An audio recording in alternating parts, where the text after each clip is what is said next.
ਕਿਵੇਂ ਵੇਖਦੇ ਹੋ? ਇੱਕ ਧਿਰ ਕਹੀ ਜਾਂਦੀ ਕਲਾਕਾਰਾਂ ਦੀ ਨਹੀਂ ਯਾਰ ਗੁੰਮਰਾਹ ਕਰ ਰਹੇ ਨੇ ਬਹੁਤ ਲੋਕ ਵੀ ਵਧੀਆ ਹੈ ਕਾਨੂੰਨ, ਤੇ ਇੱਕ ਧਿਰ ਹੁਣ ਇਹ ਕਹਿ ਰਹੀ ਹੈ ਵੀ ਨਹੀਂ ਮਾੜੇ ਨੇ ਕਾਨੂੰਨ, ਮਾਰ ਦੇਣਗੇ। ਸਿਰਫ ਆਪਣੀ ਕੁਰਸੀ ਪਿੱਛੇ ਉਹਨਾਂ ਨੂੰ ਹੈ ਕਿ ਜਿਵੇਂ ਪਹਿਲਾਂ ਸਾਨੂੰ ਰਾਜਨੀਤਿਕ ਪਾਰਟੀਆਂ ਨੇ ਲੁੱਟਿਆ ਕੁੱਟਿਆ, ਸਾਨੂੰ ਦਿੱਲੀ 'ਚ ਜਾ ਕੇ ਸਾਡੇ ਸੌਦੇ ਕੀਤੇ ਆ, ਉਹ ਵੀ ਹੁਣ ਉਸ ਸੌਦੇਬਾਜ਼ੀ ਦਾ ਹਿੱਸਾ ਨੇ।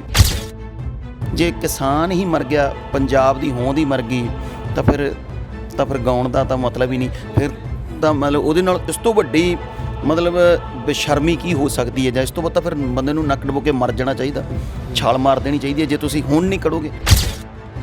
ਤੁਸੀਂ ਗੱਲ ਕਹੀ ਹੈ ਵੀ ਉਹ ਲੋਕ ਹੀ ਕਹਿ ਰਹੇ ਨੇ ਵੀ ਬਿੱਲ ਚੰਗੇ ਨੇ ਜਿਨ੍ਹਾਂ ਨੂੰ ਕੁਰਸੀ ਦਿਖਦੀ ਹੈ, ਪਰ ਗੱਲ ਸੰਘਰਸ਼ਾਂ ਦੀ ਕਰਾਂ ਤਾਂ ਸੰਘਰਸ਼ਾਂ ਦੇ ਵਿੱਚੋਂ ਵੀ ਬਹੁਤ ਸਾਰੀਆਂ ਕੁਰਸੀਆਂ ਨਿਕਲੀਆਂ ਬਾਈ ਜੀ, ਚਾਹੇ ਉਹ ਕਿਸੇ ਦੀ ਵੀ ਹੋਵੇ। ਜੇ ਇੱਕ ਪਾਸੇ ਸੰਘਰਸ਼, ਇਸ ਮੋਰਚੇ ਦੇ ਵਿੱਚ ਵੀ ਪਤਾ ਨਹੀਂ ਕਿੰਨੇ ਕੁ ਲੋਕ ਅਜਿਹੇ ਛਿਪੇ ਹੋਣਗੇ ਜਿਨ੍ਹਾਂ ਨੂੰ ਇਸ ਸੰਘਰਸ਼ ਵਿੱਚ ਕਿਸਾਨ ਪੱਖੀ ਹੋਣ ਦਾ ਵੀ ਪੁੰਨ ਤੇ ਫਲੀਆਂ ਯਾਰ, ਨਾਲੇ ਤਾਂ ਕਿਸਾਨ ਪੱਖੀ ਹੋ ਲਾਂਗੇ ਨਾਲੇ ਕੁਰਸੀ ਦਿਖੇਗੀ, ਅਜਿਹੇ ਹੋਣਗੇ ਜੀ। ਸਾਡੀ ਮਤਲਬ ਮਜਬੂਰੀ ਨੂੰ ਇੱਕ ਬੋਤਲ ਤੇ ਜਾਂ ਚੰਦ ਪੈਸਿਆਂ ਤੇ ਵੇਚ ਕੇ ਉੱਥੇ ਫਿਰ ਸਾਡੀ ਗੈਰਤ ਦਾ ਇਹ ਮੁੱਲ ਲਾਉਂਦੇ ਆ।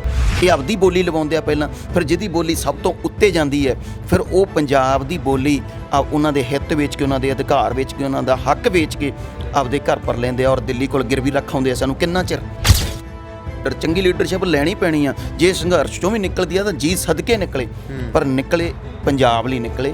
ਜੇ ਸੰਘਰਸ਼ ਹਾਰ ਗਏ ਫਿਰ ਤਾਂ ਖਤਮ ਹੈ ਕਹਾਣੀ। ਪਰਖ ਕੌਣ ਕਰੂਗਾ ਬਈ ਇਹ ਜਿਹੜੀ ਇਸ ਸੰਘਰਸ਼ ਦੇ ਵਿੱਚੋਂ ਲੀਡਰਸ਼ਿਪ ਨਿਕਲੀ ਆ ਉਹ ਚੰਗੀ ਹੋਵੇਗੀ ਜਾਂ ਮਾੜੀ ਹੋਵੇਗੀ? ਕਿਸ ਕਸਵੱਟੀ ਤੇ ਤੁਸੀਂ ਪਰਖ ਲਓਗੇ? ਪਰਖ ਲੋਕ ਕਰਨਗੇ। ਬਾਦਲ ਪਰਿਵਾਰ ਹੈ, ਸਾਰੀ ਜ਼ਿੰਦਗੀ ਜਿਹਨੂੰ ਬਾਪੂ ਜੀ ਕਹਿੰਦੇ ਸੀ ਅੱਜ ਅਖੀਰਲੀ ਉਮਰ 'ਚ ਲਾਹਣਤਾਂ ਪੈ ਰਹੀਆਂ ਕਿ ਨਹੀਂ ਪੈ ਰਹੀਆਂ? ਤੁਸੀਂ ਵੀ ਪਾਉਂਦੇ ਹੋ ਲਾਹਣਤਾਂ ਅੱਜ ਬਾਦਲ ਪਰਿਵਾਰ ਨੂੰ? ਮੈਂ ਬਿਲਕੁਲ ਪਾਉਣਾ ਜੀ। ਤੇ ਕੱਲ੍ਹ ਨੂੰ ਜੇ ਬਾਈ ਜੀ ਅੱਜ ਲਾਹਣਤਾਂ ਪਾਤੀਆਂ ਆਪਾਂ ਨੇ, ਕੱਲ੍ਹ ਨੂੰ ਮੰਨ ਲਓ ਅਕਾਲੀ ਦਲ ਨਾਲ ਹੀ ਕੋਈ ਕਬੱਡੀ ਦੇ ਮੈਚ ਕਰਵਾ ਲੇ ਤੇ ਸਾਡੇ ਵਰਗੇ ਸਿੰਗਰ ਹੀ ਉੱਥੇ ਯਾਰ ਪ੍ਰਸ਼ੰਸਾ ਵੀ ਕਰਦੇ ਦੇਖੇ ਬਾਈ ਜੀ। ਜਿਨ੍ਹਾਂ ਨੇ ਯਾਰ ਸਾਡੀ ਹੋਂਦ ਹੀ ਵੇਚਤੀ, ਉਹਨਾਂ ਨੂੰ ਅਸੀਂ ਜੇ ਕੱਲ੍ਹ ਉਹਨਾਂ ਦੀ ਸਟੇਜ ਜਾ ਕੇ ਉਹਨਾਂ ਦੇ ਗੁਣ ਗਾ ਦਾਂਗੇ, ਫਿਰ ਇਸ ਤੋਂ ਵੱਡੀ ਤਾਂ ਬਈ ਫਿਰ ਹੁਣ ਮੈਂ ਕੀ ਕਹਾਂ, ਇਸ ਤੋਂ ਵੱਡਾ ਜ਼ਮੀਰ ਫਿਰ ਤਾਂ ਉਹੀ ਗੱਲ ਆ ਵੀ ਮਰ ਗਿਆ ਬੰਦਾ ਯਾਰ। ਚਲੋ ਗੁਣ ਨਹੀਂ ਗਾਉਂਦੇ, ਅਗਲੇ ਨੇ ਕਹਿਣਾ ਯਾਰ ਇਹਦਾ ਮੂੰਹ ਬੰਦ ਕਰਨ ਲਈ ਇਹਨੂੰ 10 ਲੱਖ ਰੁਪਏ ਦੇ ਦਿਓ, ਫਲਾਣੇ ਅਖਾੜੇ ਦੇ ਵਿੱਚ ਸਰਕਾਰ ਦਾ ਅਖਾੜਾ ਲੱਗਿਆ ਹੋਇਆ ਉੱਥੇ ਬੁਲਾ ਦਿਓ, ਉੱਥੇ ਵੀ ਨਹੀਂ ਗਾਊਗੇ ਬੜੈਚ ਸਾਹਿਬ। ਇਦੋਂ ਪਹਿਲਾਂ ਤੁਸੀਂ ਕਲਾਕਾਰਾਂ ਨੂੰ ਧਰਨੇ ਮੋਰਚਿਆਂ 'ਚ ਦੇਖਿਆ? ਨਹੀਂ ਦੇਖਿਆ। ਨੌਜਵਾਨੀ ਵੀ ਨਹੀਂ ਦੇਖੀ। ਅੱਜ ਕਿਉਂ ਗਏ ਆ ਇਹ ਸਮਝਣੀ ਪਊਗੀ ਗੱਲ। ਅੱਜ ਦਿਲੋਂ ਸੱਚੀ ਲੱਗਿਆ ਕਿ ਯਾਰ ਇੱਥੇ ਸਾਨੂੰ ਖੜਨਾ ਪੈਣਾ, ਕਿਉਂਕਿ ਗੱਲ ਤੁਸੀਂ ਇਹ ਵੀ ਕਰੀ ਵੀ ਜੇ ਕਿਸਾਨੀ ਰਹੂਗੀ ਤਾਂ ਹੀ ਖੜੇ ਰਹਿਣਗੇ ਆਪਣੀ ਹੋਂਦ ਬਚਾਉਣ ਦੇ ਲਈ ਜਾਂ ਅਖਾੜੇ ਬਚਾਉਣ ਦੇ ਲਈ। ਬਾਈ ਜੀ ਵੀਰੇ ਹੋਂਦ ਬਚੂਗੀ ਤਾਂ ਖਾੜੇ ਲੱਗਣਗੇ। ਆਰਐਸਐਸ ਦਾ ਏਜੰਡਾ ਹੀ ਇਹ ਹੈ। ਪਹਿਲਾਂ ਕੀ ਕੀਤਾ ਉਹਨਾਂ ਨੇ? ਇੱਕ ਦੇਸ਼ ਇੱਕ ਟੈਕਸ। ਫਿਰ ਉਹਨਾਂ ਨੇ ਕੀ ਕੀਤਾ ਜੀ? ਹੁਣ ਕਰ ਇੱਕ ਦੇਸ਼ ਇੱਕ ਮੰਡੀ। ਅਗਲਾ ਏਜੰਡਾ ਇੱਕ ਦੇਸ਼ ਇੱਕ ਬੋਲੀ। ਅਮਿਤ ਸ਼ਾਹ ਨੇ ਪਹਿਲਾਂ ਬਿਆਨ ਵੀ ਦਿੱਤਾ ਸੀ। ਲਾਸਟ ਉਹਨਾਂ ਦਾ ਏਜੰਡਾ ਜਿਹੜਾ ਸਾਨੂੰ ਲੱਗ ਰਿਹਾ ਇੱਕ ਦੇਸ਼ ਇੱਕ ਧਰਮ। ਇਹਨਾਂ ਨੂੰ ਲੀਡਰਾਂ ਨੂੰ ਪੁੱਛੋ ਕਿ ਤੁਸੀਂ ਜਿਹੜਾ ਤੁਸੀਂ ਉੱਥੋਂ ਮਹਿੰਗਾ ਅਨਾਨਾਸ ਚੱਕਦੇ ਨੇ ਆਪਣਾ ਬੰਗਾਲ ਵੱਲੋਂ, ਜਾਂ ਉਧਰੋਂ ਮਹਿੰਗੇ ਡਰਾਈ ਫਰੂਟ ਚੱਕਦੇ ਆ, ਜਾਂ ਉਹ ਦਾਰਚੀਨੀ ਦੀ ਚਾਹ ਪੱਤੀ ਮਹਿੰਗੀ ਇਹ ਚੱਕਦੇ ਆ, ਉਹ ਉੱਥੋਂ ਵਾਲਾ ਇੱਥੇ ਵਿਕਣ ਦੇ ਦੋਗੇ? ਇਹ ਡੋਡੇ ਜਿਹੜੇ ਲੱਗਦੇ ਆ ਅਫੀਮ ਝਾਰਖੰਡ ਤੋਂ ਆਉਂਦੀ ਆ ਜਾਂ ਇੱਥੋਂ ਰਾਜਸਥਾਨ ਚੋਂ, ਇੱਥੇ ਵਿਕਣ ਦੇ ਦੋਗੇ? ਕਿ ਸਾਨੂੰ ਇੱਥੇ ਸਭ ਕੁਝ ਬੀਜਣ ਦੀ ਖੁੱਲ੍ਹ ਹੋਊਗੀ? ਛੱਡ ਖੇੜਾ ਦਿੱਲੀ ਇਹ ਕਿਸਾਨਾਂ ਦਾ, ਬੀਤੇ ਵੇਲੇ ਨੂੰ ਫੇਰ ਪਛਤਾਵੇਂਗੀ। ਨੀ ਤੂੰ ਚੁੱਲ੍ਹੇ ਦਾ ਮੂੰਹ ਕਦੇ ਵੇਖਿਆ ਹੀ ਨਹੀਂ, ਤੇ ਰੋਟੀ ਕਿੱਦਾਂ ਲਾਵੇਂਗੀ? ਥੋੜੇ ਲੈਟ ਗਈ ਇਨਵੇਟਰ, ਸਾਡੇ ਮੋਮਬੱਤੀ ਜਗਦੀ ਏ, ਤੇਰੀ ਜ਼ਿੰਦਗੀ ਏਸੀ ਨਾਲ ਜੁੜੀ, ਤੈਨੂੰ ਕੀ ਪਤਾ ਭਾਦੋਂ ਕਿੱਦਾਂ ਤਪਦੀ ਏ? ਸਾਡੇ ਹਲ ਚੱਲਦੇ ਉੱਥੇ ਨਹੀਂ ਜਿੱਥੇ ਤੱਤੀ ਲੋ ਨਿਤ ਵਗਦੀ ਏ। ਤੂੰ ਪਾਣੀ ਪੀਂਦੀ ਫਿਲਟਰ ਦਾ, ਅਸੀਂ ਪਾਣੀ ਪੀਂਦੇ ਖੇਲਾਂ ਚੋਂ। ਤੂੰ ਜੰਮੀ ਵਿੱਚ ਆਜ਼ਾਦੀ ਦੇ, ਅਸੀਂ ਹਾਲੇ ਨਹੀਂ ਨਿਕਲੇ ਜੇਲਾਂ ਚੋਂ। ਮੈਂ 500 ਕਿੱਲੇ ਦੀ ਫਸਲ ਖਰੀਦਣੀ ਹੈ, ਮੈਂ 100 ਕਿੱਲੇ ਵਾਲੇ 5 ਬੰਦੇ ਦੇਖੂੰਗਾ ਕਿ ਕਿੱਲੇ ਵਾਲਾ 500 ਬੰਦਾ? ਉਹਨੂੰ ਕੌਣ ਪੁੱਛੂਗਾ? ਉਹਦੇ ਲਈ ਕੌਣ? ਜੇ ਮੇਰਾ ਬਾਈ ਜੀ ਖਾੜਾ 25-50 ਕਿੱਲਿਆਂ ਨੇ ਲਵਾਉਣਾ, 1.5 ਕਿੱਲੇ ਵਾਲੇ ਨਹੀਂ ਲਵਾਉਣਾ। ਮੈਂ 1.5 ਕਿੱਲੇ ਵਾਲੇ ਵਾਸਤੇ ਵੱਧ ਲੜ ਰਿਹਾ ਅੱਜ। ਮੈਂ 25 ਕਿੱਲੇ ਵਾਲਾ ਤਾਂ ਹਾਲੇ ਵੀ ਨਹੀਂ ਬਾਹਰ ਨਿਕਲਿਆ। ਚਲੋ ਆ ਵੀ ਸ਼ੁਕਰ ਹੋ ਗਿਆ ਵੀ ਆ ਇਹਨਾਂ ਦਾ ਕੈਪਟਨ ਸਰਕਾਰ ਦਾ ਵੀ ਦਰਦ ਜਾਗ ਗਿਆ ਜੀ, ਬਾਦਲਾਂ ਦਾ ਵੀ ਦਰਦ ਜਾਗ ਗਿਆ ਜੀ। ਇਹ ਤਾਂ ਬਾਈ ਜੀ ਬਾਈ ਦੀ ਤਿਆਰੀਆਂ ਨੇ। ਅੱਛਾ, ਇਹ ਤਾਂ ਉਹਦਾ ਸ਼ਕਤੀ ਪ੍ਰਦਰਸ਼ਨ ਇਹਨਾਂ ਦਾ। ਇਹ ਕਾਹਦਾ ਦਰਦ ਆ? ਮਾਤਾ ਦਾ ਕਹਿੰਦੀ ਸੀ ਚੰਗਾ ਹੋਇਆ, ਮਾਤਾ ਮੈਨੂੰ ਮਿਲੀ ਸੀ ਕਹਿੰਦੀ ਵਧੀਆ ਹੋ ਗਿਆ, ਸਾਰੇ ਲੀਡਰ ਇੱਕ ਹੋ ਗਏ, ਮੋਦੀ ਦੇ ਖਿਲਾਫ ਹੋ ਗਏ ਸਾਰੇ। ਮੈਨੂੰ ਵੀਰੇ ਐਂ ਦੱਸੋ, ਤੁਸੀਂ ਅੱਜ ਦਾ ਜ਼ਿੰਦਗੀ 'ਚ ਜਿਹੜੇ ਟਰੈਕਟਰ ਦੇ ਮੱਡਗਾਰਡ ਹੁੰਦੇ ਆ, ਆਪਣੇ ਪੰਜਾਬੀ 'ਚ ਮਕਰਾਟ ਕਹਿ ਦਿੰਦੇ ਆਪਾਂ, ਬਈ ਮੱਡਗਾਰਡ ਹੁੰਦੇ ਆ, ਉਹਦੀ ਤੁਸੀਂ ਅੱਜ ਤੱਕ ਕਿਸੇ ਟਰੈਕਟਰ ਤੇ ਸੋਫਾ ਲੱਗੇ ਦੇਖਿਆ? ਰਾਹੁਲ ਨੂੰ ਕਹੋ ਵੀ ਤੇਰੇ ਤੋਂ ਨਹੀਂ ਕੁਝ ਬਣਦਾ, ਆਪਦਾ ਵਿਆਹ ਕਰਾ ਭਰਾਵਾ, ਜ਼ਿੰਦਗੀ ਜੀ, ਤੈਨੂੰ ਤੇਰੇ ਤੋਂ ਨਹੀਂ ਗੱਲ ਬਣਦੀ, ਨਾ ਹੀ ਤੇਰੀ ਬਣਨੀ, ਜਿਹੜੇ ਹਿਸਾਬ ਦੇ ਲੱਛਣ ਨੇ। ਸੁਖਬੀਰ ਬਾਦਲ ਤਾਂ ਫਿਰ ਆਪ ਚਲਾ ਕੇ ਗਿਆ ਸੀ ਟਰੈਕਟਰ, ਹਰਸਿਮਰਤ ਕੌਰ ਨਾਲ ਬੈਠੇ ਸੀ ਫਿਰ ਉਹ। ਵੀਰੇ ਉਹ ਤਾਂ ਐਂ ਲੱਗਦਾ ਜਿਵੇਂ ਨਾ ਵੀ ਮੇਲੇ 'ਚ ਜਾ ਕੇ ਆਪਾਂ ਵੀ ਉੱਥੇ ਟਰੈਕਟਰ ਵਾਲਾ ਆਇਆ ਹੋਵੇ, ਵੀ ਚੱਲ ਤੈਨੂੰ ਝੂਟੇ ਦਵਾ ਦਾਂ।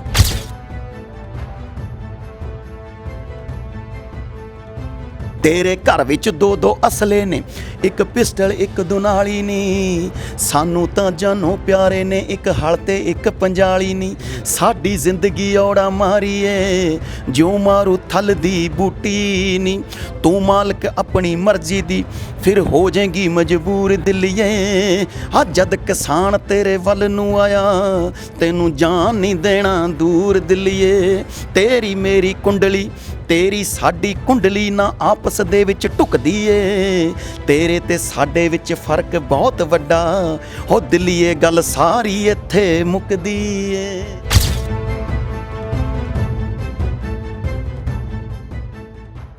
ਕਿਸਾਨੀ ਸੰਘਰਸ਼ ਚੱਲ ਰਹੇ ਨੇ, ਖੇਤੀ ਕਾਨੂੰਨ ਬਣਾਏ ਜਾ ਚੁੱਕੇ ਨੇ ਤੇ ਇਹਨਾਂ ਨੂੰ ਕਿਸਾਨਾਂ ਦੇ ਵੱਲੋਂ ਤੇ ਕਲਾਕਾਰਾਂ ਦੇ ਵੱਲੋਂ ਕਾਲੇ ਕਾਨੂੰਨ ਵੀ ਐਲਾਨ ਦਿੱਤਾ ਗਿਆ, ਜਿੱਥੇ ਕਿਸਾਨ ਜਥੇਬੰਦੀਆਂ ਇਸ ਸੰਘਰਸ਼ ਦੇ ਵਿੱਚ ਉਤਰੀਆਂ ਹੋਈਆਂ ਨੇ, ਉੱਥੇ ਇਹਨਾਂ ਦੇ ਨਾਲ ਕਈ ਕਲਾਕਾਰ ਵੀ ਨੇ ਤੇ ਕਲਾਕਾਰਾਂ ਦੇ ਵੀ ਹੁਣ ਦੋ ਧੜੇ ਨੇ।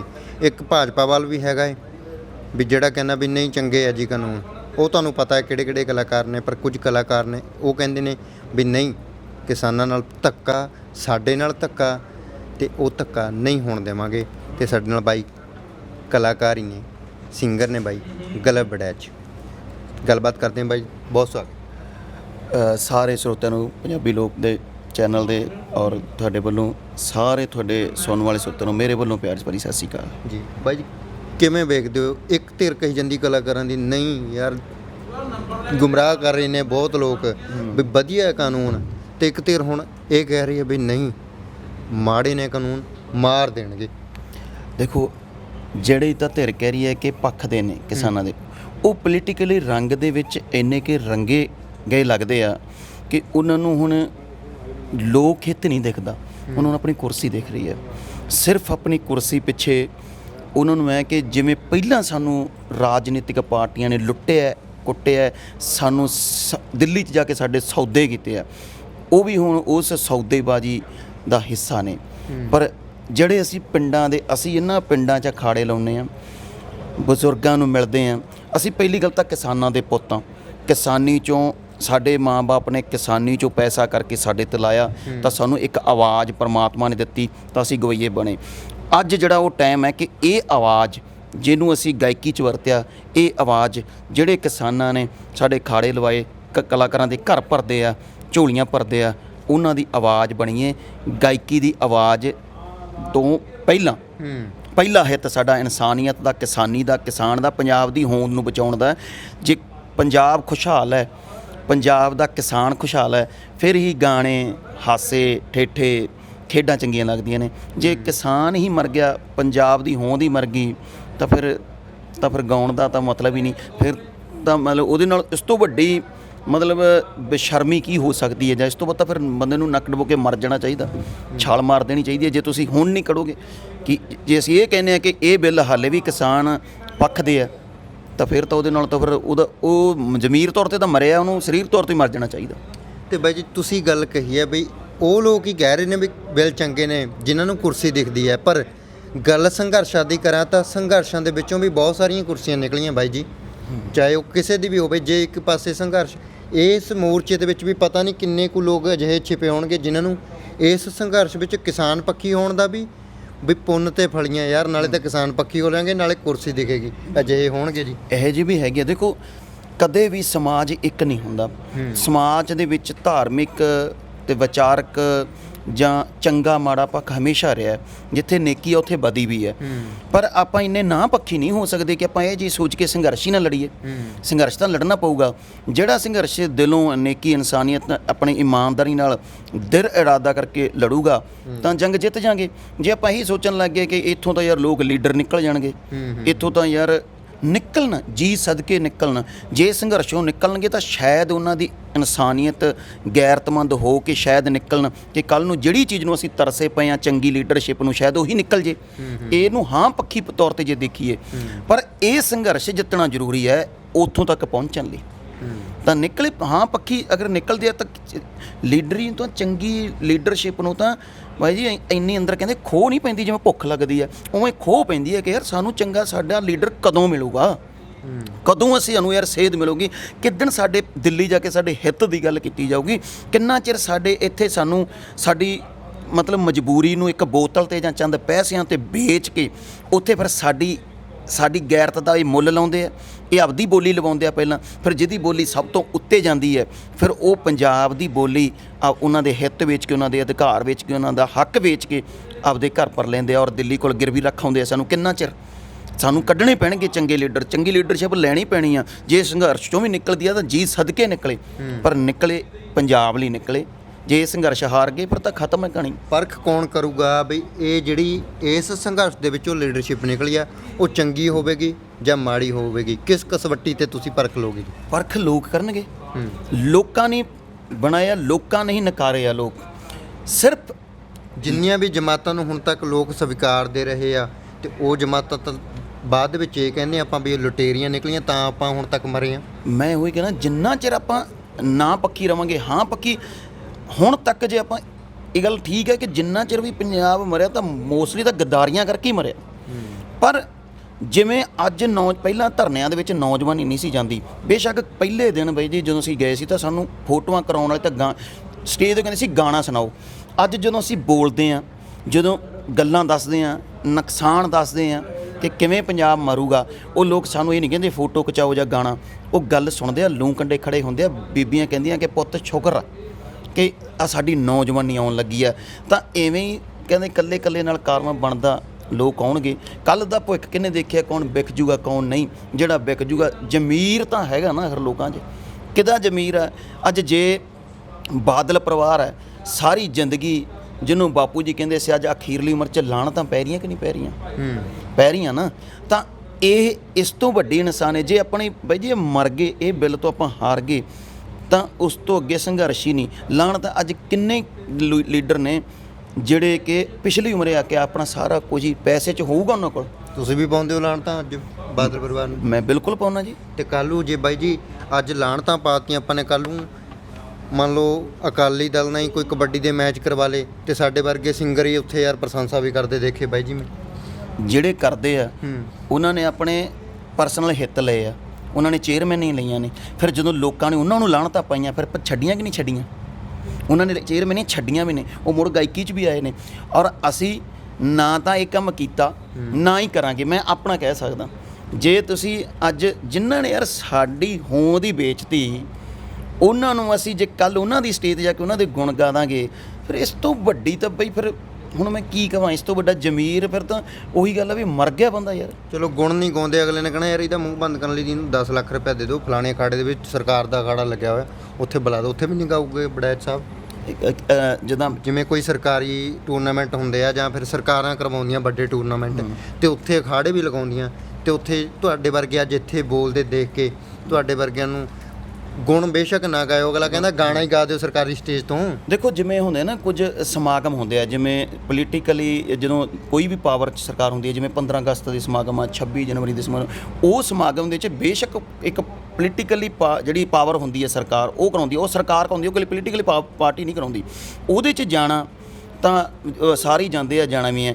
ਹੁਣ ਜੇ ਕੱਲ੍ਹ ਨੂੰ ਕਵੇ ਵੀ ਸਾਨੂੰ ਰੈਲੀ 'ਚ ਸੱਦੇ, ਪੈਸੇ ਦੇ ਕੇ ਸੱਦੇ, ਤੇ ਉੱਥੇ ਕਵੇ ਵੀ ਤੁਸੀਂ ਕੋਈ ਨਹੀਂ ਵੋਟ ਨਾ ਦੀ ਗੱਲ ਕਰਿਓ, ਗਾਣੇ ਗਾ ਦਿਓ, ਉੱਥੇ ਨਹੀਂ ਜਾਵਾਂਗੇ।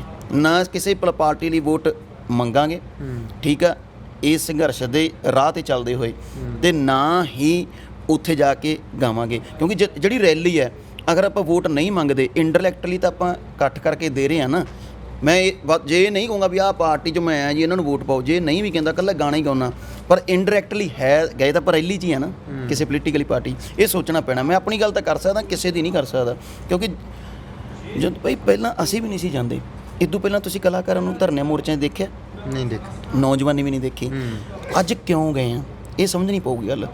ਅੱਜ ਦਿਲੋਂ ਸੱਚੀ ਲੱਗਿਆ ਕਿ ਯਾਰ ਆਹ ਇੱਥੇ ਸਾਨੂੰ ਖੜਨਾ ਪੈਣਾ। ਦਿਲੋਂ ਲੱਗਿਆ ਜਾਂ ਅਖਾੜੇ ਬਚਾਉਣ ਦੇ ਲਈ, ਕਿਉਂਕਿ ਗੱਲ ਤੁਸੀਂ ਇਹ ਵੀ ਕਰੀ ਵੀ ਜੇ ਕਿਸਾਨੀ ਰਹੂਗੀ ਤਾਂ ਹੀ ਅਖਾੜੇ ਰਹਿਣਗੇ, ਆਪਣੀ ਹੋਂਦ ਬਚਾਉਣ ਦੇ ਲਈ ਜਾਂ ਅਖਾੜੇ ਬਚਾਉਣ ਦੇ ਲਈ ਬਾਈ ਜੀ? ਵੀਰੇ ਹੋਂਦ ਬਚੂਗੀ ਤਾਂ ਖਾੜੇ ਲੱਗਣਗੇ, ਜੇ ਹੋਂਦ ਹੀ ਨਹੀਂ ਬਚੂਗੀ ਖਾੜੇ ਕਿੱਥੋਂ ਲੱਗਣਗੇ? ਦੂਸਰੀ ਗੱਲ, ਜੇ ਇਕੱਲੇ ਬੰਦੇ ਜਿਹੜੇ ਬੰਦੇ ਅਖਾੜਿਆਂ ਲਈ ਸੋਚ ਰਹੇ ਨਾ ਉਹ ਆ ਨਹੀਂ ਰਹੇ। ਉਹ ਕਿਉਂ ਨਹੀਂ ਆ ਰਹੇ? ਅਖਾੜੇ ਸਭ ਤੋਂ ਵੱਧ ਕਲਾਕਾਰਾਂ ਨੂੰ ਲਵਾਉਂਦੀ ਹੈ 15-16 ਸਾਲ ਤੋਂ 20-25 ਸਾਲ ਦੇ ਲੋਕ, ਜਿਹੜੀ ਨੌਜਵਾਨੀ ਹੈ ਜਿਹੜੀ। ਉਹ ਜੇ ਇਹ ਚੀਜ਼ ਨੂੰ ਨਾ ਸਮਝੀ ਤਾਂ ਉਹ ਸਾਡੇ ਵਿਰੋਧ, ਕਿਉਂਕਿ ਇਹ ਤਾਂ ਯਾਰ ਸਿਆਣੀਆਂ ਗੱਲਾਂ ਕਰਦੇ ਆ। ਉਹ ਹਮੇਸ਼ਾ ਹੋਛੇ ਕਲਾਕਾਰ ਨੂੰ ਵੱਧ ਸੱਦਿਆ ਜਾਂਦਾ। ਆਪਾਂ ਕਹਿੰਦੇ ਨੇ ਕਿ ਚੰਗੇ ਗਾਇਕੀ ਕਿਉਂ ਨਹੀਂ ਆਉਂਦੀ, ਕਿਉਂਕਿ ਆਪਣਾ ਮਾਨਸਿਕ ਤੌਰ ਤੇ ਜਾਂ ਪਰਿਵਾਰ ਬੱਚਿਆਂ ਨੂੰ ਆਪਾਂ ਉਸ ਹਿਸਾਬ 'ਤੇ ਸਮਝਾਉਂਦੇ ਨਹੀਂ, ਤਾਂ ਅਸੀਂ ਤਾਂ ਆਪਣਾ ਫਿਰ ਉਸ ਹਿਸਾਬ ਨਾਲ ਤਾਂ ਨੁਕਸਾਨ ਕਰ ਰਹੇ ਹਾਂ। ਸਿੱਧੇ ਤੌਰ ਤੇ ਅਸੀਂ ਤਾਂ ਨੁਕਸਾਨ ਕਰ, ਸਾਡੇ ਤੇ ਕਲਾ ਹੁਣ ਪੋਲੀਟੀਕਲੀ ਜਿਹੜਾ ਅਸੀਂ ਵਿਰੋਧ ਕਰ ਰਹੇ ਹਾਂ, ਪਰਚਾ ਪੈ ਗਿਆ ਮੇਰੇ ਵਰਗੇ ਤੇ। ਮੈਂ ਤਾਂ 5 ਸਾਲ ਬਾਹਰ ਨਹੀਂ ਹੋਇਆ, ਮੇਰਾ ਤਾਂ ਕੈਰੀਅਰ ਵੀ ਖਤਮ, ਤੇ ਮੈਨੂੰ ਤਾਂ ਕਿਸੇ ਨੇ ਯਾਦ ਵੀ ਨਹੀਂ ਰੱਖਣਾ ਵੀ ਇਹ ਸੰਘਰਸ਼ ਚੱਲ ਰਿਹਾ ਸੀ। ਅਸੀਂ ਤਾਂ ਸਿੱਧੇ ਦੁਸ਼ਮਣੀ ਪੈਦਾ ਕਰ ਲਈ ਨਾ। ਸਾਨੂੰ ਪੋਲੀਟੀਕਲੀ ਪਾਰਟੀਆਂ ਤੋਂ ਤਾਂ ਅਸੀਂ ਖਿਲਾਫ ਬੋਲ ਰਹੇ ਹਾਂ, ਉਹ ਸਾਨੂੰ ਕਿਵੇਂ ਅਖਾੜਿਆਂ 'ਚ ਸੱਦ ਲੈਣਗੀਆਂ? ਤੇ ਜੇ ਇਹ ਕਿਸਾਨ ਮਰ ਗਏ ਤਾਂ ਫਿਰ ਸਾਡੇ ਪੱਲੇ ਕੀ ਬਚੂਗਾ? ਸਾਡੀ ਬੋਲੀ ਨਹੀਂ ਰਹਿਣੀ। ਬੋਲੀ ਕਿਵੇਂ ਨਹੀਂ ਰਹਿਣੀ? ਇੱਥੇ ਕਾਰਪੋਰੇਟ ਘਰਾਣਾ ਆ ਗਿਆ, ਉਹਨਾਂ ਨੇ ਸਾਰਾ ਮਸ਼ੀਨੀ ਟਰੈਕਟਰ ਫਾਰਮ ਬਣਾ ਦੇਣੇ, ਵਰਜ ਕਰੋ 1000 ਕਿੱਲੇ ਦਾ ਫਾਰਮ ਬਣਾਤਾ, ਉਹ ਮਸ਼ੀਨੀ ਹੋਊਗਾ, ਉੱਥੇ ਲੇਬਰ ਨਹੀਂ ਹੋਊਗੀ। ਫਿਰ ਉੱਥੇ ਜਿੱਥੇ ਸਟੋਰ ਆ ਉੱਥੇ ਵੀ ਸਾਰਾ ਲੇਬਰ ਮਸ਼ੀਨੀ ਆ, ਲੇਬਰ ਨਹੀਂ ਹੈਗੀ। 10 ਬੰਦੇ ਟਾਈਆਂ ਲਾਈਆਂ ਨੇ, ਮਸ਼ੀਨ ਨਾਲ ਹੀ ਟਰਾਲੀ ਵੜਦੀ ਆ, ਉੱਥੇ ਬੋਰੀਆਂ ਆਪਣੇ ਬਣ ਰਹੀਆਂ। ਸਾਨੂੰ ਖੇਤਾਂ 'ਚੋਂ ਵੀ ਕੱਢਤਾ, ਸਾਨੂੰ ਲੇਬਰ ਮੰਡੀਆਂ 'ਚੋਂ ਵੀ ਕੱਢਤਾ। ਫਿਰ ਅਸੀਂ ਆਪਣੀ ਢਿੱਡ ਭਰਨ ਲਈ ਕਿੱਥੇ ਜਾਵਾਂਗੇ? ਟਿਫਨ ਲੈ ਕੇ ਸ਼ਹਿਰਾਂ ਵੱਲ। ਸ਼ਹਿਰਾਂ ਵੱਲ ਜਾ ਕੇ ਅਸੀਂ ਕਿਹਦੀ ਕਿਹੜੀ ਬੋਲੀ ਬੋਲਾਂਗੇ? ਜਾਂ ਉਹ ਹਿੰਦੀ ਬੋਲਾਂਗੇ, ਜਾਂ ਜਿਹੜੀ ਸਟੇਟ ਜਾਵਾਂਗੇ ਉਹ ਭਾਸ਼ਾ ਬੋਲਾਂਗੇ। ਜਿਵੇਂ ਕਿ ਫੋਰ ਐਗਜ਼ਾਮਪਲ ਸਾਡੇ ਇੱਥੇ ਬਿਹਾਰੀ ਆਉਂਦੇ ਆ, ਬਿਹਾਰੀ ਇੱਥੇ ਆ ਕੇ ਨਾ ਤਾਂ ਹਿੰਦੀ ਬੋਲਦੇ ਆ, ਨਾ ਉਹ ਪੰਜਾਬੀ ਬੋਲਦੇ ਆ, ਨਾ ਹੀ ਉਹਨਾਂ ਨੂੰ ਆਪਣੀ ਭੋਜਪੁਰੀ ਆਉਂਦੀ ਹੈ। ਭਈਆ ਹਮ ਆਤੀ ਥੀ ਜਾਤੀ ਥੀ ਕਰਤੀ ਥੀ, ਮਤਲਬ ਉਹਨਾਂ ਦਾ ਐਕਸੈਂਟ ਸਿਸਟਮ ਹੈ ਨਾ। ਹੁਣ ਉਹ ਆਪਣੀ ਹੋਂਦ ਭੁੱਲ ਗਏ ਨਾ ਬੋਲੀ, ਕਿਉਂਕਿ ਉਹਨਾਂ ਨੂੰ ਪਹਿਲਾਂ ਜਦੋਂ ਘਰ 'ਚ ਮਾਰਿਆ, ਉਹਨੂੰ ਰੁਜ਼ਗਾਰ ਨਹੀਂ ਮਿਲਿਆ, ਬਾਹਰ ਆਏ, ਬਾਹਰੋਂ ਆਪਣੀ ਸਟੇਟ ਤੋਂ ਵੀ ਬੇਮੁਖ ਹੋ ਗਏ, ਉਹਨਾਂ ਨੂੰ ਭਈਆਂ ਦਾ ਇੱਕ ਕੈਟਾਗਰੀ 'ਚ ਵਾੜਤਾ ਤੇ ਆਪਣੀ ਬੋਲੀ ਵੀ ਭੁੱਲ ਗਏ। ਐਵੇਂ ਸਾਨੂੰ ਜਦੋਂ ਸਾਡੇ ਖੇਤਾਂ 'ਚੋਂ ਕੱਢਤਾ, ਸਾਨੂੰ ਸਾਡੇ ਮੰਡੀਆਂ 'ਚੋਂ ਕੱਢਤਾ, ਫਿਰ ਅਸੀਂ ਜਦੋਂ ਦਿੱਲੀ ਨੂੰ ਵੱਡੀਆਂ ਸਟੇਟਾਂ ਨੂੰ ਜਾਵਾਂਗੇ, ਫਿਰ ਅਸੀਂ ਇੱਥੇ ਪੰਜਾਬੀ ਨਹੀਂ ਬੋਲਾਂਗੇ। ਉਹਨਾਂ ਦੀ ਧਾਰੀ ਮਾਰੀ ਕਰਦੇ, ਸਾਡੀ ਨਾ ਪੰਜਾਬੀ ਰਹਿਣੀ ਹੈ ਨਾ ਹਿੰਦੀ ਰਹਿਣੀ ਹੈ। ਸਾਡੀ ਹੋਂਦ ਇੱਥੇ ਖਤਮ ਹੋ ਰਹੀ ਹੈ। ਜੇ ਇਹ ਬਿੱਲਾਂ ਨੂੰ ਅਸੀਂ ਵਾਪਸ ਕਰਾ ਗਏ, ਅਸੀਂ ਆਪਣੇ ਖੇਤਾਂ 'ਚ ਰਹਿ ਗਏ, ਤਾਂ ਅਸੀਂ ਖੇਤਾਂ 'ਚ ਰਹਾਂਗੇ ਤਾਂ ਸਾਡੀ ਬੋਲੀ ਵੀ ਰਹੂ। ਅਸੀਂ ਬਜ਼ੁਰਗਾਂ ਨਾਲ ਬੋਲਦੇ ਹਾਂ, ਮਾਵਾਂ ਨਾਲ ਬੋਲਦੇ ਹਾਂ, ਧੀਆਂ ਨਾਲ ਬੋਲਦੇ ਹਾਂ। ਤੇ ਜੇ ਇਹ ਜੰਗ ਹਾਰ ਗਏ, ਫਿਰ ਸਾਡੀਆਂ ਕਾਹਦੀਆਂ ਪਾਣੀ ਦੀਆਂ ਲੜਾਈਆਂ, ਕਾਹਦੀ ਫਿਰ ਸਾਡੀ ਬੋਲੀ ਦੀ ਲੜਾਈ? ਇਹ ਬਿੱਲ ਵੀਰੇ ਲੈ ਹੀ ਤਾਂ ਉਹ RSS ਦਾ ਏਜੰਡਾ ਹੀ ਇਹ ਹੈ। ਪਹਿਲਾਂ ਕੀ ਕੀਤਾ ਉਹਨਾਂ ਨੇ? ਇੱਕ ਦੇਸ਼ ਇੱਕ ਟੈਕਸ। ਫਿਰ ਉਹਨਾਂ ਨੇ ਕੀ ਕੀਤਾ ਜੀ? ਹੁਣ ਕਰ ਇੱਕ ਦੇਸ਼ ਇੱਕ ਮੰਡੀ। ਅਗਲਾ ਏਜੰਡਾ ਇੱਕ ਦੇਸ਼ ਇੱਕ ਬੋਲੀ। ਅਮਿਤ ਸ਼ਾਹ ਨੇ ਪਹਿਲਾਂ ਬਿਆਨ ਵੀ ਦਿੱਤਾ ਸੀ। ਲਾਸਟ ਉਹਨਾਂ ਦਾ ਏਜੰਡਾ ਜਿਹੜਾ ਸਾਨੂੰ ਲੱਗ ਰਿਹਾ ਇੱਕ ਦੇਸ਼ ਇੱਕ ਧਰਮ, ਤੇ ਉਹਦੇ ਲਈ ਐਡਾ ਵੱਡਾ ਉਹਨਾਂ ਨੇ ਇਹ ਸਟੈਪ ਐਡਾ ਵੱਡਾ ਲੈ ਲਿਆ। ਇੱਕ ਦੇਸ਼ ਇੱਕ ਮੰਡੀ ਦੀ ਇਹ ਗੱਲ ਕਰਦੇ ਵੀ ਕਿਸੇ ਵੀ ਮੰਡੀ ਦੇ ਵਿੱਚ ਕੋਈ ਵੀ ਕਿਸਾਨ ਜਿੱਥੇ ਮਰਜ਼ੀ ਜਾ ਕੇ ਵੇਚ ਸਕਦਾ। ਹਾਂ, ਕੀ ਫਿਰ ਰਾਜਸਥਾਨ ਵਾਲੇ ਡੋਡੇ ਪੰਜਾਬ ਦੇ ਵਿੱਚ ਵੇਚਣ ਦੀ ਇਜਾਜ਼ਤ ਦੇ ਦੇਣਗੇ? ਮੈਂ ਉਹੀ ਕਹਿ ਰਿਹਾ। ਦੱਸੋ ਵੀ ਇਹ ਸਵਾਲ ਤੁਸੀਂ ਇਹਨਾਂ ਲੀਡਰਾਂ ਨੂੰ ਪੁੱਛੋ ਕਿ ਤੁਸੀਂ ਜਿਹੜਾ ਉੱਥੋਂ ਮਹਿੰਗਾ ਅਨਾਨਾਸ ਚੱਕਦੇ ਨੇ ਆਪਣਾ ਬੰਗਾਲ ਵੱਲੋਂ, ਜਾਂ ਉਧਰੋਂ ਮਹਿੰਗੇ ਡਰਾਈ ਫਰੂਟ ਚੱਕਦੇ ਆ, ਜਾਂ ਉਹ ਦਾਰਚੀਨੀ ਦੀ ਚਾਹ ਪੱਤੀ ਮਹਿੰਗੀ ਇਹ ਚੱਕਦੇ ਆ, ਉਹ ਉੱਥੋਂ ਵਾਲਾ ਇੱਥੇ ਵਿਕਣ ਦੇ ਦੋਗੇ? ਇਹ ਡੋਡੇ ਜਿਹੜੇ ਲੱਗਦੇ ਆ, ਫੀਮ ਝਾਰਖੰਡ ਤੋਂ ਆਉਂਦੀ ਆ ਜਾਂ ਇੱਥੋਂ ਰਾਜਸਥਾਨ ਚੋਂ, ਇੱਥੇ ਵਿਕਣ ਦੇ ਦੋਗੇ? ਕਿ ਸਾਨੂੰ ਇੱਥੇ ਸਭ ਕੁਝ ਬੀਜਣ ਦੀ ਖੁੱਲ੍ਹ ਹੋਊਗੀ? ਤੁਸੀਂ ਇਹ ਚੀਜ਼ਾਂ ਤਾਂ ਲਾਤਾ ਸਟਾਪ ਕਿ ਸਾਨੂੰ ਵਪਾਰੀ ਹੀ ਦੱਸੂਗਾ ਤੂੰ ਬੀਜਣਾ ਕੀ ਹੈ, ਵਪਾਰੀ ਹੀ ਸਾਨੂੰ ਦੱਸੂਗਾ ਤੂੰ ਰੇਹ ਕਿੰਨੀ ਪਾਉਣੀ ਹੈ, ਸਭ ਦੱਸੂਗਾ। ਔਰ ਉਹ ਸਾਡੇ ਨਾਲ ਕੰਟਰੈਕਟ ਕਰ ਲੂਗਾ ਜਿੱਦਣ ਅਸੀਂ ਬੀਜਣਾ। ਜਿੱਦਣ ਸਾਡੀ ਸਭ ਫਸਲ ਪੱਕ ਗਈ, ਉਹ ਕਹੂਗਾ ਯਾਰ ਤੂੰ ਤਾਂ ਦੇਖ ਕੰਟਰੈਕਟ ਹੈ 50 ਪੰਨਿਆਂ ਦਾ, ਤੂੰ ਤਾਂ ਇਹਦੇ ਤੇ ਖਰਾ ਹੀ ਨਹੀਂ ਉਤਰ ਰਿਹਾ। ਕਿਉਂ ਵੀ ਤੇਰਾ ਤਾਂ ਮੈਂ ਦਾਣਾ ਕਿਹਾ ਸੀ, ਆਦੇ ਕੰਟਰੈਕਟ 'ਚ ਲਿਖਿਆ ਵੀ ਇੰਨੇ MM ਦਾ ਹੋਣਾ ਚਾਹੀਦਾ, ਤੇਰਾ ਤਾਂ ਦਾਣਾ ਪਤਲਾ। ਜੇ ਮੀਂਹ ਨਾ ਪਿਆ ਦਾਣਾ ਪਤਲਾ ਹੋ ਜੂ, ਜੇ ਮੀਂਹ ਵੱਧ ਪੈ ਗਿਆ ਦਾਣਾ ਕਾਲਾ ਹੋ ਜੂ। ਜ਼ਿਮੀਂਦਾਰ ਕਿੱਧਰ ਜਾਊ? ਇਹ ਕੰਟਰੈਕਟ 'ਚ ਸ਼ੋਰਟੀ ਕਿਹਦੀ ਹੈ? ਫਿਰ ਇਹ ਕਹਿੰਦੇ ਨਹੀਂ ਇਕੱਲੀ MSP, ਇਹ ਵੀ BJP ਦਾ ਏਜੰਡਾ ਹੈ ਕਿ MSP ਕਰੀ ਜਾਓ ਕਿ ਵੀ ਆਹ ਲਓ ਜੀ ਅਸੀਂ MSP ਦੇ ਦਿੰਦੇ ਹਾਂ। ਕਿਸਾਨ ਜਥੇਬੰਦੀਆਂ ਜਾਂ ਕਿਸਾਨ ਤਾਂ ਕਹਿ ਹੀ ਨਹੀਂ ਰਿਹਾ MSP ਦੀ ਗੱਲ, ਉਹ ਤਾਂ ਬਿੱਲ ਵਾਪਸ ਦੀ ਗੱਲ ਕਰ ਰਿਹਾ। ਇਹਨਾਂ ਦਾ ਇਹੋ ਜਿਹਾ ਏਜੰਡਾ ਬਣਾਤਾ ਕਿ ਲੋਕਾਂ ਨੂੰ ਐਂ ਉਲਝਾ ਦਿਓ ਕਿ MSP ਤੇ, ਕਿਉਂਕਿ ਵੀ ਸੰਘਰਸ਼ ਹੋਊਗਾ ਤਕੜਾ, ਇਹ ਜਿਹੜੇ ਧਰਨੇ ਲੱਗਣਗੇ ਜਾਂ ਆਪਾਂ ਕਹਿੰਦਾ ਕਿ ਆਹ ਜੋ ਅਸੀਂ MSP ਦੇ ਦਿੰਦੇ ਹਾਂ, ਗਰੰਟੀ ਕਰ ਦਿੰਦੇ ਹਾਂ, ਅਮੈਂਡਮੈਂਟ ਕਰ ਦਿੰਦੇ ਹਾਂ, ਕਾਨੂੰਨ 'ਚ ਲਿਖ ਦਿੰਦੇ ਹਾਂ। ਪਰ ਇਹਦੇ ਇਕੱਲੀ ਨਾਲ ਤਾਂ ਗੱਲ ਬਣਨੀ ਵੀ ਨਹੀਂ। ਇਹ ਪਹਿਲਾਂ ਹੀ ਇਹਨਾਂ ਨੇ ਸੋਚਿਆ, ਪਲਾਨ ਨਾਲ ਚੱਲ ਰਿਹਾ ਕਿ ਇਹ ਚੀਜ਼ਾਂ ਆਪਾਂ ਕਰ ਦਾਂਗੇ, ਪਰ ਇਹ ਚੀਜ਼ਾਂ ਨਹੀਂ, ਬਿੱਲ ਵਾਪਸ ਕਰਨੇ ਪੈਣੇ ਆ ਵੀਰੇ। ਇੰਨੇ ਤਕੜੇ ਝੋਲ ਆ ਵਿੱਚ ਇਹਦੇ ਕਿ 50 ਪੰਨਿਆਂ ਦਾ ਕੰਟਰੈਕਟ, 1 ਕਿੱਲੇ ਵਾਲਾ 1.5 ਕਿੱਲੇ ਨਾਲ ਕਿਵੇਂ ਉਹਨੂੰ ਅਨਪੜ੍ਹ ਉਹ ਤਾਂ ਪੜ੍ਹ ਹੀ ਨਹੀਂ ਸਕਦਾ। ਐਡੇ ਮੈਂ ਆਪਣੀ ਕਹਾਣੀ ਦੱਸਦਾ, ਸ਼ਬਦਾਵਲੀ ਵੀ ਹੋਰ ਲਿਖੀ ਹੈ ਤੁਹਾਡੀ। ਮੈਂ ਤੁਹਾਨੂੰ ਆਪਣੀ ਕਹਾਣੀ ਦੱਸਦਾ ਵੀਰੇ। ਇੱਕ ਲਿਖੀ, ਛੋਟੀ ਜਿਹੀ ਐਗਜ਼ਾਮਪਲ ਆ, ਲੋਕਾਂ ਨੂੰ ਸਿੱਧੀ ਸਮਝ ਆਊਗੀ। ਮੈਂ ਕਲਾਕਾਰ ਹਾਂ, ਠੀਕ ਹੈ। ਮੈਂ ਆਪਣਾ ਗਾਣਾ ਕੱਢਦਾ ਸੀ, 6 ਮਹੀਨਿਆਂ 'ਚ ਕੱਢਣਾ, 2 ਮਹੀਨਿਆਂ 'ਚ ਕੱਢਣਾ, ਵਧਾ ਗਾਉਂਦਾ ਸੀ, ਉਹਦੇ ਖਾੜੇ ਲਾਉਂਦਾ ਸੀ, ਮਸਤ ਸੀ। ਮੇਰੇ ਕੋਲ 2014 'ਚ ਕੰਪਨੀ ਆ ਗਈ, ਕਹਿੰਦੇ ਤੈਨੂੰ ਬੌਂਡ ਕਰਦੇ ਆ ਵੀ ਤੈਨੂੰ 4 ਫਿਲਮਾਂ ਕਰਾਂਗੇ 4 ਸਾਲ ਲਈ, 4 ਫਿਲਮਾਂ ਕਰਾਂਗੇ, ਵੱਡੀਆਂ ਗੱਲਾਂ, 4 ਆਪਾਂ ਸਾਲ 'ਚ ਗਾਣੇ ਕਰਾਂਗੇ, 25 ਲੱਖ ਦਾ ਵੀਡੀਓ, 4 ਆਪਾਂ ਆਡੀਓ ਇਕੱਲੇ ਕਰਾਂਗੇ, 8 ਗਾਣੇ, 4 ਉਹਦੇ 'ਚੋਂ ਵੀਡੀਓ, 4 ਤੇਰੀਆਂ ਫਿਲਮਾਂ ਹੋਣਗੀਆਂ ਸਾਲ 'ਚ ਇੱਕ ਹਨ। ਮੈਂ ਤਾਂ ਕਿ ਗੱਲ ਆ, ਮੈਨੂੰ ਕਿਤੇ ਹੋਰ ਨਿੱਤ ਨਵੀਂ ਕੰਪਨੀ ਕੋਲ ਜਾਣਾ ਪੈਂਦਾ ਸੀ, ਜਾਂ ਕੰਪਨੀ ਗਾਣਾ ਕਦੇ ਲੇਟ ਫੇਟ ਹੋ ਜਾਂਦਾ ਸੀ। ਘਰ ਦੀ ਇੱਕੋ ਕੰਟਰੈਕਟ ਹੋ ਗਿਆ, ਆਪਾਂ ਜਦੋਂ ਮਰਜ਼ੀ ਗਾਣਾ ਕਰਾਂਗੇ, ਫਿਲਮ ਆਊ ਕਰੇਗੀ ਤੇ ਨਜ਼ਾਰੇ ਆ ਵੀ ਮੇਰੇ ਦਾ ਲੈਵਲ ਵੱਡਾ ਹੋ ਜੂ। ਇੱਕ ਗਾਣਾ ਕੀਤਾ ਉਹਨਾਂ ਨੇ, ਗਾਣਾ ਸੁਪਰ ਹਿੱਟ ਕੁੜਤਾ ਪਜਾਮਾ। ਉਦੋਂ ਬਾਅਦ ਜੀ 2 ਸਾਲ ਕੋਈ ਮੇਰਾ ਉਹਨਾਂ ਨੇ ਮਤਲਬ ਐਂ ਲਾ ਲਓ ਵੀ ਰਗੜੇ ਲਵਾਤੇ, ਕੋਈ ਫਿਲਮ ਨਹੀਂ, ਕੋਈ ਗਾਣਾ ਨਹੀਂ। ਮੇਰੇ ਖਾੜੇ, ਮੈਂ ਕਹਿਣਾ ਜੀ ਉੱਥੇ ਖੜਾ, ਨਹੀਂ ਉਸ ਇੰਨੇ ਪੈਸਿਆਂ 'ਚ ਨਹੀਂ ਲਾਉਣਾ, ਵੱਡੇ ਲਾਉਣਾ। ਮੈਂ ਕਿਹਾ ਜੀ ਮੈਨੂੰ ਬਾਹਰਲੀ ਕੰਪਨੀ ਹੈ, ਉਹ ਮੈਨੂੰ ਕਹਿ ਰਹੀ ਹੈ ਵੀ ਤੂੰ ਇੰਨੇ 'ਚ ਤੇਰਾ ਗਾਣਾ ਖਰੀਦਣਾ, ਨਹੀਂ ਆਪਾਂ ਆਪ ਕਰਾਂਗੇ। ਮੈਨੂੰ ਫਿਲਮ ਮੇਰੇ ਨਹੀਂ ਆਪਾਂ ਆਪਣੀ ਫਿਲਮ ਕਰਨੀ ਹੈ, ਬਾਹਰ ਕੰਮ ਨਹੀਂ ਕਰਨ ਦਿੱਤਾ, ਆਪ ਕੀਤਾ ਨਹੀਂ। ਹਾਰ ਕੇ ਜਦੋਂ ਮੈਂ ਕਿਹਾ ਜੀ ਮੈਨੂੰ NOC ਦੇ ਦਿਓ, 2.5-3 ਸਾਲ ਲੰਘ ਗਏ। ਮੈਨੂੰ ਕਹਿੰਦੇ ਐਂ ਦੇ ਦਿੰਦੇ ਆ, ਅੱਜ ਦੇ ਦਿੰਦੇ ਆ, ਕੱਲ ਇੱਥੇ ਆ ਜਾ, ਉੱਥੇ ਆ ਜਾ, 6 ਮੈਨੂੰ ਬਦੇਨ। ਐਂਡ ਤੇ ਮੈਨੂੰ ਲਾਈਵ ਹੋ ਕੇ ਇਹ ਕਹਿਣਾ ਪਿਆ ਕਿ ਮੈਂ ਆਹ ਦੇਖੋ ਜੀ ਰਾਤ ਨੂੰ 11-12 ਵਜੇ ਕਿ ਮੈਂ ਸੁਸਾਈਡ ਕਰਨ ਲੱਗਿਆ, ਆਹ ਬੰਦੇ ਜ਼ਿੰਮੇਵਾਰ ਆ। ਉਹ ਡਰ 'ਚ ਉਹਨਾਂ ਨੇ ਮੈਨੂੰ NOC ਦਿੱਤੀ। ਇਹ ਕੰਟਰੈਕਟ ਇੰਨੇ ਖਤਰਨਾਕ ਹੁੰਦੇ ਆ। ਮੇਰਾ 3 ਸਾਲ ਗਾਣਾ ਨਹੀਂ ਆਉਣ ਦਿੱਤਾ, 3 ਸਾਲ ਹਾਲੇ ਵੀ ਨਹੀਂ ਆਇਆ, ਹੁਣ ਆਉਣਾ 3 ਸਾਲ। ਮੈਨੂੰ ਇੰਨਾ 3 ਸਾਲ ਉਹ ਮਾਰਿਆ, 3 ਸਾਲ ਮੇਰੇ ਅਗਲੇ ਦੁਆਰਾ ਪੈਰਾਂ 'ਤੇ ਖੜੇ ਹੋਣ 'ਤੇ ਲੱਗ ਗਏ। ਤੇ ਐਵੇਂ ਹੀ ਕਿਸਾਨ ਮਾਰਿਆ ਜਾਊਗਾ। ਮੇਰੇ ਕੋਲੇ ਜ਼ਿੰਦਗੀ ਦਾ ਤਜਰਬਾ ਹੈ ਕਿ ਕੰਪਨੀਆਂ ਕੀ ਕਰਦੀਆਂ, ਕਾਰਪੋਰੇਟ ਘਰਾਣੇ ਤੁਹਾਡੇ ਨਾਲ ਕੀ ਕਰਨਗੇ। ਇਹ ਬੰਬੇ ਦਿੱਲੀ ਵਾਲੀਆਂ ਕੰਪਨੀਆਂ ਨੇ, ਮੇਰੇ ਕੋਲ ਤਾਂ ਤਜਰਬਾ, ਮੈਂ ਤਾਂ ਹੰਡਾ ਲਿਆ ਪਿੰਡੇ ਤੇ ਬਾਈ ਜੀ। ਇਹ ਕਿਸਾਨ ਕਿਵੇਂ ਹੰਡਾਲੂ? 500 ਕਿੱਲੇ ਵਾਲਾ ਤਾਂ ਕੰਟਰੈਕਟ ਕਰ ਲੂਗਾ, ਵਪਾਰੀ ਆਊਗਾ, ਵੱਡਾ ਜ਼ਿਮੀਂਦਾਰ ਦੇਖੂਗਾ 500 ਕਿੱਲੇ ਵਾਲਿਆਂ ਨੂੰ ਕੰਟਰੈਕਟ ਕਰ ਲੂਗਾ। 1.5 ਕਿੱਲੇ ਵਾਲਿਆਂ ਨਾਲ ਕੌਣ ਕੰਟਰੈਕਟ ਕਰੂਗਾ? ਮੈਂ 500 ਕਿੱਲੇ ਦੀ ਫਸਲ ਖਰੀਦਣੀ ਹੈ, ਮੈਂ 100 ਕਿੱਲੇ ਵਾਲੇ 5 ਬੰਦੇ ਦੇਖੂੰਗਾ ਕਿ ਕਿੱਲੇ ਵਾਲਾ 500 ਬੰਦਾ? ਉਹਨੂੰ ਕੌਣ ਪੁੱਛੂਗਾ? ਉਹਦੇ ਲਈ ਕੌਣ? ਜੇ ਮੇਰਾ ਬਾਈ ਜੀ ਖਾੜਾ 25-50 ਕਿੱਲਿਆਂ ਨੇ ਲਵਾਉਣਾ, 1.5 ਕਿੱਲੇ ਵਾਲੇ ਨਹੀਂ ਲਵਾਉਣਾ। ਮੈਂ 1.5 ਕਿੱਲੇ ਵਾਲੇ ਵਾਸਤੇ ਵੱਧ ਲੜ ਰਿਹਾ ਅੱਜ। ਮੈਂ 25 ਕਿੱਲੇ ਵਾਲਾ ਤਾਂ ਹਾਲੇ ਵੀ ਨਹੀਂ ਬਾਹਰ ਨਿਕਲਿਆ। ਉਹ ਤਾਂ AC 'ਚ ਬੈਠਾ, ਉਹਨਾਂ ਨੂੰ ਆਦਤ ਹੀ ਨਹੀਂ ਬਾਹਰ ਜਾਣ ਦੀ। ਉਹ ਤਾਂ ਵਿਚਾਰਾ ਉਹਦਾ ਸੀਰੀ ਕੰਮ ਕਰ ਰਿਹਾ, ਉਹ ਤਾਂ AC 'ਚ ਬੈਠਾ ਜਵਾਕ ਉਹਦਾ।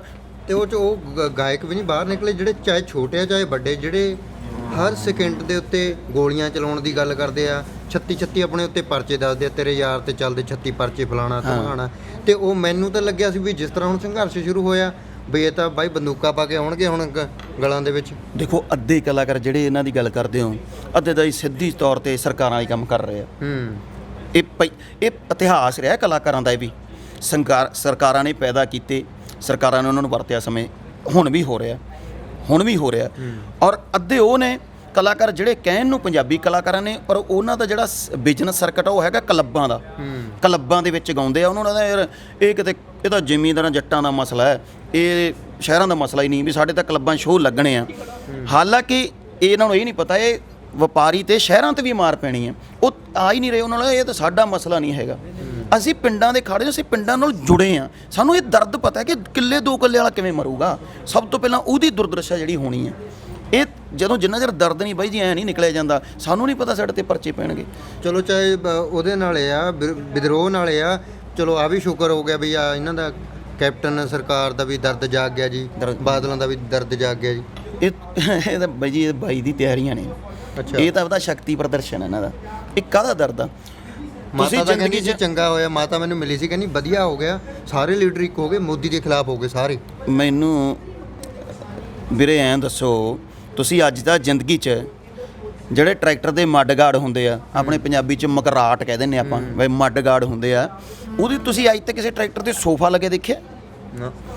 ਫਿਰ ਇਹ ਸੋਫਾ ਕਾਹਦੇ ਲੱਗਿਆ ਯਾਰ? ਉਹ 5 ਮਿੰਟ ਵੀ ਉਹ ਮੱਡਗਾਰਡ 'ਤੇ ਨਹੀਂ ਬਹਿ ਸਕੇ ਕਿ ਜਿੱਥੇ ਦੇ ਸੋਫੇ ਲਵਾਉਣੇ ਪਏ। ਇੱਥੇ ਤਾਂ ਮਤਲਬ ਢੂਈਆਂ ਘਸ ਗਈਆਂ ਯਾਰ ਲੋਕਾਂ ਦੀਆਂ। ਕਾਂਗਰਸੀ ਕਹਿੰਦੇ ਕੈਪਟਨ ਸਾਹਿਬ ਦੀ ਉਮਰ ਵਡੇਰੀ ਹੋ ਗਈ ਆ ਭਾਈ, 80 ਸਾਲ ਨੂੰ ਢੁੱਕਣ ਵਾਲੇ ਆ, ਸਰੀਰ ਵੀ ਥੋੜਾ ਜਿਹਾ ਭਾਰਾ, ਇਸ ਕਰਕੇ ਸੋਫੇ ਲਵਾਏ ਸੀ। ਫਿਰ ਰਾਜਨੀਤੀ ਛੱਡ ਦਿਓ। ਜੇ ਤੁਸੀਂ ਉੱਠ ਨਹੀਂ ਸਕਦੇ, ਤੁਰ ਨਹੀਂ ਸਕਦੇ, ਕਿਸੇ ਲਈ ਖੜ ਨਹੀਂ ਸਕਦੇ, ਬੋਲ ਨਹੀਂ ਸਕਦੇ, 4-5 ਮਹੀਨੇ ਤੁਸੀਂ ਪਹਿਲਾਂ ਅੰਦਰ ਗੁੰਮਨਾਮ ਰਹੇ ਹੋ ਪਹਾੜਾਂ 'ਚ, ਫਿਰ ਤੁਸੀਂ ਅੰਦਰ ਕਰਦੇ ਕੀ ਹੋ?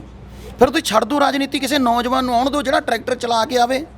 ਠੀਕ ਹੈ ਨਾ? ਰਾਹੁਲ ਨੂੰ ਕਹੋ ਵੀ ਤੇਰੇ ਤੋਂ ਨਹੀਂ ਕੁਝ ਬਣਦਾ, ਭਾਵ ਦਾ ਵਿਆਹ ਕਰਾ ਭਰਾਵਾ, ਜ਼ਿੰਦਗੀ ਜੀ, ਤੈਨੂੰ ਤੇਰੇ ਤੋਂ ਨਹੀਂ ਗੱਲ ਬਣਦੀ, ਨਾ ਹੀ ਤੇਰੀ ਬਣਨੀ। ਜਿਹੜੇ ਹਿਸਾਬ ਦੇ ਲੱਛਣ ਨੇ। ਜੇ ਤੁਸੀਂ ਆਪਾਂ ਇੰਨੇ ਵੀ ਧੁੱਪ ਵੀ ਨਹੀਂ ਜਰ ਸਕਦੇ, ਇੱਕ ਮੱਡਗੜ ਤੇ ਨਹੀਂ ਬਹਿ ਸਕਦੇ, ਫਿਰ ਇਹ ਕਿਸਾਨਾਂ ਦੇ ਤਾਂ ਜੀ ਮਤਲਬ ਐਂ ਲਾ ਲਓ ਵੀ ਐਡੀਆਂ ਐਡੀਆਂ ਫਟ ਜਾਂਦੀਆਂ ਵੀ ਡਾਕਟਰ ਤੋਂ ਵੀ ਨਹੀਂ ਸੀਆਂ ਜਾਂਦੀਆਂ ਉਹ, ਤੇ ਉਹ ਜਾਂਦਾ ਵੀ ਨਹੀਂ ਡਾਕਟਰ ਦੇ। ਉਹ ਹੌਸਲਾ ਸਬਰ ਕਰ ਲੈਂਦਾ, ਫਲੱਡ ਆਉਂਦਾ ਉਹ ਸਬਰ ਕਰ ਲੈਂਦਾ, ਕੋਈ ਨਹੀਂ ਯਾਰ ਅਗਲੀ ਫਸਲ ਆ ਜੂਗੀ। ਐਤਕੀ ਕੱਪੜਾ ਜਿਹੜਾ ਨਹੀਂ ਲੈਂਦੇ, ਐਤਕੀ ਬੱਚੇ ਨੂੰ ਯਾਰ ਜੋ ਖਿਡੌਣਾ ਕੋਈ ਲੈ ਕੇ ਦੇਣਾ ਨਹੀਂ ਲੈ ਕੇ ਦਿੰਦੇ। ਸੁਖਬੀਰ ਬਾਦਲ ਤਾਂ ਫਿਰ ਆਪ ਚਲਾ ਕੇ ਗਿਆ ਸੀ ਟਰੈਕਟਰ, ਹਰਸਿਮਰਤ ਕੌਰ ਨਾਲ ਬੈਠੇ ਸੀ। ਫਿਰ ਉਹ ਵੀਰੇ ਉਹ ਤਾਂ ਐਂ ਲੱਗਦਾ ਜਿਵੇਂ ਨਾ ਵੀ ਮੇਲੇ 'ਚ ਜਾ ਕੇ ਆਪਾਂ ਵੀ ਉੱਥੇ ਟਰੈਕਟਰ ਵਾਲਾ ਆਇਆ ਹੋਵੇ ਵੀ ਚੱਲ ਤੈਨੂੰ ਝੂਟੇ ਦਵਾ ਦਾਂ, ਮੇਲੇ 'ਚ ਝੂਟੇ ਵਾਲਾ ਕੰਮ ਹੈ। ਮੈਨੂੰ ਐਂ ਦੱਸੋ ਤੁਸੀਂ ਕਿੱਦਣ ਦੇਖਿਆ ਸੁਖਬੀਰ ਬਾਦਲ ਨੇ ਪਿੱਛੇ 8-8 ਦੀ ਹੈਰੋ ਪਾਈ ਹੋਏ ਸਵਰਾਜ ਦੇ ਤੇ 25 ਕਿੱਲਿਆਂ ਦਾ ਟੱਕ ਤੋਂ ਗੇੜਾ ਦੇ ਕੇ ਆਉਂਦਾ ਹੋਵੇ? ਚਲੋ ਵੱਡੀ ਜ਼ਮੀਨਦਾਰ ਨੇ, 3-4 ਹਜ਼ਾਰ ਕਿੱਲੇ ਦੇ ਮਾਲਕ ਆ ਵੀ ਚਲੋ 50 ਕਿੱਲਿਆਂ ਦੇ 100 ਕਿੱਲੇ ਦੇ 'ਚ ਉਹਨੇ ਪਾਈ ਹੋਵੇ ਹੈਰੋ ਜੌਂਡੀਅਰ ਦੇ ਲਾ ਲਓ 12-12 14-14 ਦੀ, ਤੇ ਰਾਲ ਵਾਈ ਹੋਏ ਲੰਬੀ ਤੇ ਵਾਹੁੰਦਾ ਹੋਵੇ, ਜਾਂ ਕਿੱਦਣ ਟਰਾਲੀ ਲੈ ਕੇ ਮੰਡੀ ਜਾਂਦਾ ਦੇਖਿਆ ਤੁਸੀਂ? ਇਹ ਤਾਂ ਆਪਾਂ ਨੂੰ ਨਹੀਂ ਪਤਾ ਬਈ ਵੀ ਇਹ ਕੀ ਸਿਸਟਮ ਹੈ। ਦੇਖੋ ਇਹ ਕਹਿੰਦੇ ਜੀ ਸੁਖਬੀਰ ਬਾਦਲ ਪਰਿਵਾਰ ਆ ਜਿਹੜਾ ਕਿਸਾਨੀ ਦਾ ਬੜਾ ਹਤੈਸ਼ੀ ਹੈ। ਇੱਕ ਬਿਆਨ ਆਇਆ ਸੀ ਬੀਬੀ ਜਗੀਰ ਕੌਰ ਦਾ, ਉਹ ਕਹਿੰਦੀ ਸੀ ਕਿਸਾਨ ਆਤਮ ਹੱਤਿਆ ਕਰਦਾ ਨਾ, ਇਹ ਤਾਂ ਉਹ ਤਾਂ ਸ਼ੁਕਰ ਮਨਾਉਂਦੇ ਨੇ ਉਹਦੇ ਘਰ ਦੇ, ਇਹ ਤਾਂ ਚੰਗਾ ਹੋ ਗਿਆ ਜੀ। YouTube ਤੇ ਪਿਆ, ਤੁਸੀਂ ਵੀ ਦੇਖਿਓ ਜੇ ਨਹੀਂ ਦੇਖਿਆ। ਇਹ ਤਾਂ ਚੰਗਾ ਮਨਾਉਂਦੇ ਨੇ ਜੀ, ਨਾਲੇ ਤਾਂ 2-2.5 ਲੱਖ ਰੁਪਈਆ ਮਿਲ ਜਾਂਦਾ, ਨਾਲੇ ਜੇ ਕੋਈ ਜਲਾ ਪ੍ਰੈਸ਼ਰ ਪੈ ਜੇ ਤੇ ਉਹਨੂੰ ਨੌਕਰੀ ਵੀ ਮਿਲ ਜਾਂਦੀ ਹੈ। ਇਹ ਹਰ ਹੱਸ ਕੇ, ਫੁੱਲ ਹੱਸ ਕੇ, ਅਫਸੋਸ ਨਾਲ ਵੀ ਨਹੀਂ ਵੀ ਜਿਵੇਂ ਕਿਸੇ ਨੂੰ ਟਿੱਚ ਕਰਦੇ ਆ ਆਪਾਂ, ਕਿਸੇ ਦਾ ਮਜ਼ਾਕ ਉਡਾਉਂਦੇ ਆ, ਉਹ ਮਜ਼ਾਕ ਉਡਾਇਆ ਸੀ। ਕੀ ਸੁਖਬੀਰ ਬਾਦਲ ਜੇ ਇੱਕ ਕਿਸਾਨ ਹਤੈਸ਼ੀ ਸੀ ਉਹਨੂੰ ਪਾਰਟੀ 'ਚੋਂ ਬਾਹਰ ਕੱਢਿਆ? ਕੀ ਤੋਤਾ ਸਿੰਘ ਨੇ ਵੀ ਨਕਲੀ ਦਾ ਘੁਟਾਲਾ ਹੋਇਆ, ਦਵਾਈਆਂ ਦਾ ਘੁਟਾਲਾ, ਕੀ ਉਹਨਾਂ ਨੂੰ ਅਕਾਲੀ ਦਲ 'ਚੋਂ ਬਾਹਰ ਕੱਢਿਆ? ਜੇ ਕਿਸਾਨ ਹਤੈਸ਼ੀ ਸੀ, ਫਿਰ ਤੀਜੀ ਗੱਲ ਜਿਹੜੇ 3 ਬਿੱਲ ਆਏ ਆ, ਇਹਦੇ 'ਚੋਂ ਇੱਕ ਬਿੱਲ ਹੈ ਐਸੈਂਸ਼ਨਲ ਕਮੋਡੇਸ਼ਨ ਬਿੱਲ, ਜਿਹਨੂੰ ਆਪਾਂ ਕਹਿੰਦੇ ਜ਼ਰੂਰੀ ਵਸਤਾਂ ਦਾ ਭੰਡਾਰੀ ਕਰਨ। ਉਹਦੀ ਮਿਨਿਸਟਰ ਕੌਣ ਸੀ? Harsimrat Kaur Badal, food supply minister. ਉਹ ਕਹਿੰਦੇ ਮੈਂ ਤਾਂ ਹੀ ਅਸਤੀਫਾ ਦੇ ਦਿੱਤਾ। ਦੱਸੋ ਅਸਤੀਫਾ ਕਿੱਦਣ ਦਿੱਤਾ? ਜਿੱਦਣ ਵਿਧਾਨ ਸਭਾ ਦੇ ਵਿੱਚ ਬਿੱਲ ਪਾਸ ਹੋਣ ਤੋਂ ਦੂਜੇ ਦਿਨ ਬਾਅਦ ਬਹਿਸ ਹੋਣੀ ਸੀ, ਉਦਣ ਅਸਤੀਫਾ ਦਿੱਤਾ ਹੈ। ਜੇ ਇਹਨਾਂ ਨੇ ਪਹਿਲੇ ਦਿਨ ਹੀ ਵਿਰੋਧ ਕੀਤਾ ਹੁੰਦਾ, ਵਿਰੋਧ ਕੀਤਾ ਹੁੰਦਾ, ਇਹਨਾਂ ਨੂੰ ਸੈਂਟਰ ਨੇ ਆਪ ਮਿਨਿਸਟਰੀ 'ਚੋਂ ਕੱਢਣਾ ਸੀ।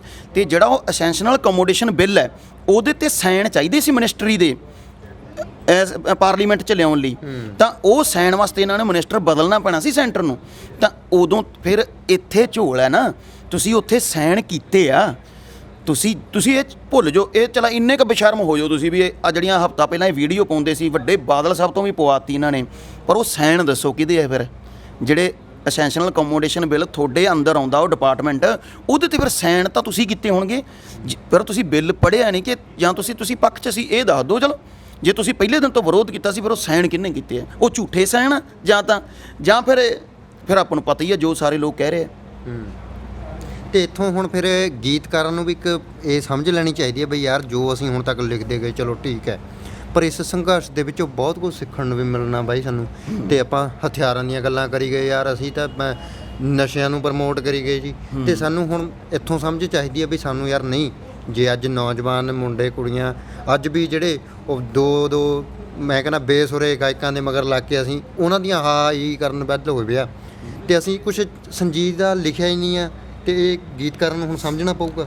ਦੇਖੋ ਜਦੋਂ ਨਾ ਕਿਸੇ ਚੀਜ਼ ਦੀ ਬਹੁਤ ਤਾਦ ਹੋ ਜਾਂਦੀ ਹੈ, ਲੋਕ ਉਧਰ ਨੂੰ ਹੋ ਜਾਂਦੇ ਨੇ। ਹੁਣ ਅੱਜ ਦੱਸਦਾ ਸੰਘਰਸ਼ ਦੀ ਗੱਲ। ਅੱਜ ਦੇਖੋ ਜਿਹੜੇ ਕਲਾਕਾਰ ਆ ਨਹੀਂ ਰਹੇ, ਉਹਨਾਂ ਨੇ ਡਰਦੇ ਨੇ ਪਰ ਆਪਣੇ ਗੀਤ ਰੋਕਤੇ ਵੀ ਲੋਕ ਲਾਹਣਤਾਂ ਪਾਣਗੇ।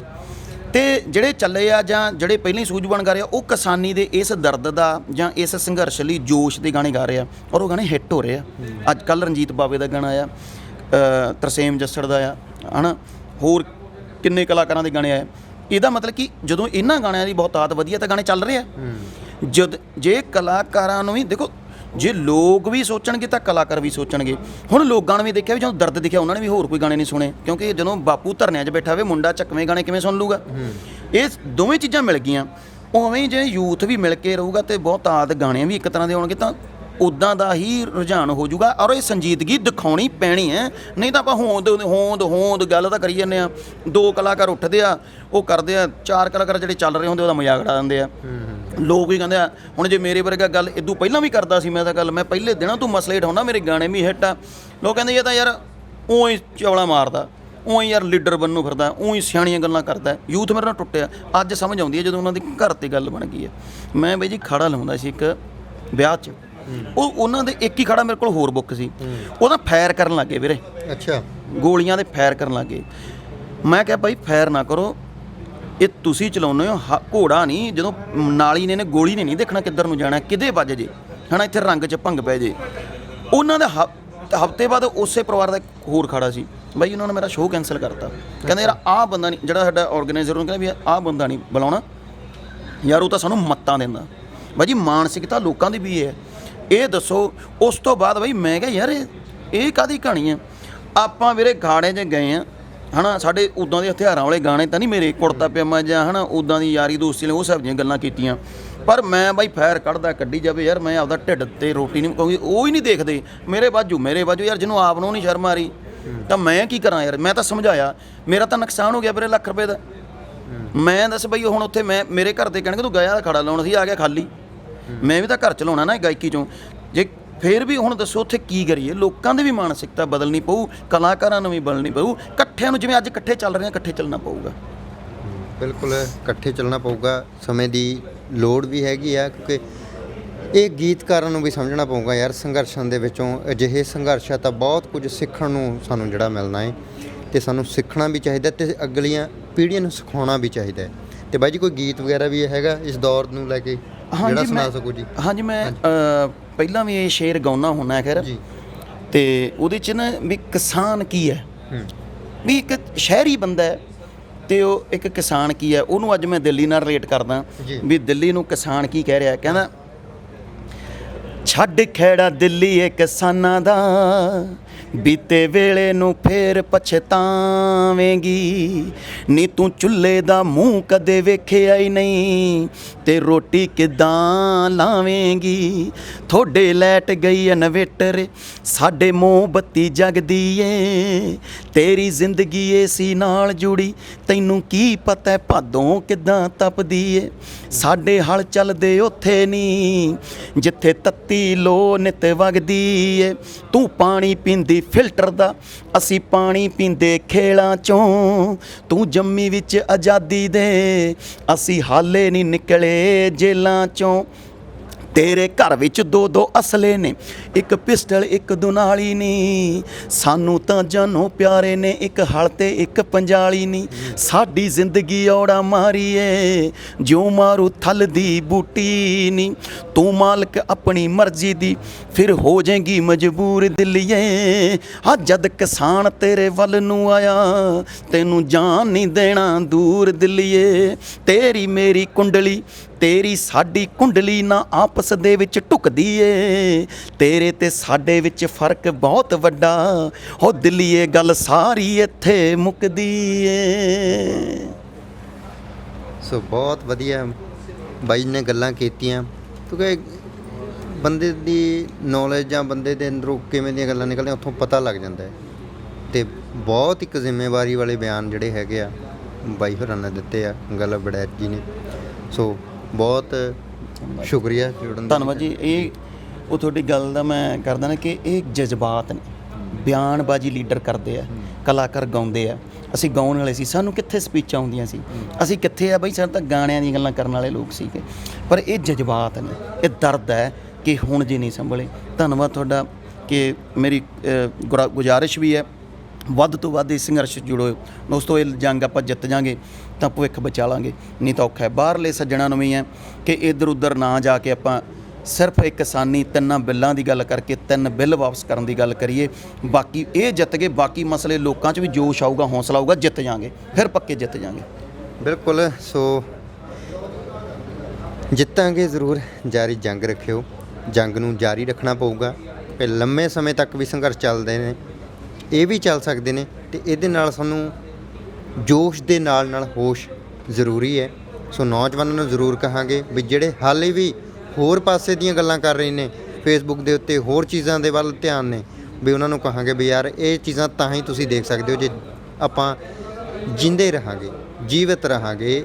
ਬਹੁਤ ਘਾਤਕ ਸਮਾਂ ਜਿਹੜਾ ਆਉਣ ਵਾਲਾ ਅੱਗੇ ਲੇਰਾ, ਸੋ ਉਹਦੇ ਵੱਲ ਵੀ ਸਾਨੂੰ ਧਿਆਨ ਜ਼ਰੂਰ ਦੇਣਾ ਚਾਹੀਦਾ। ਸੱਜਣ ਸਿੰਘ ਸੈਣੀ ਦੇ ਨਾਲ ਜਗਦੀਪ ਸਿੰਘ ਥਲੀ, ਪੰਜਾਬੀ ਲੋਕ ਚੈਨਲ, ਚੰਡੀਗੜ੍ਹ।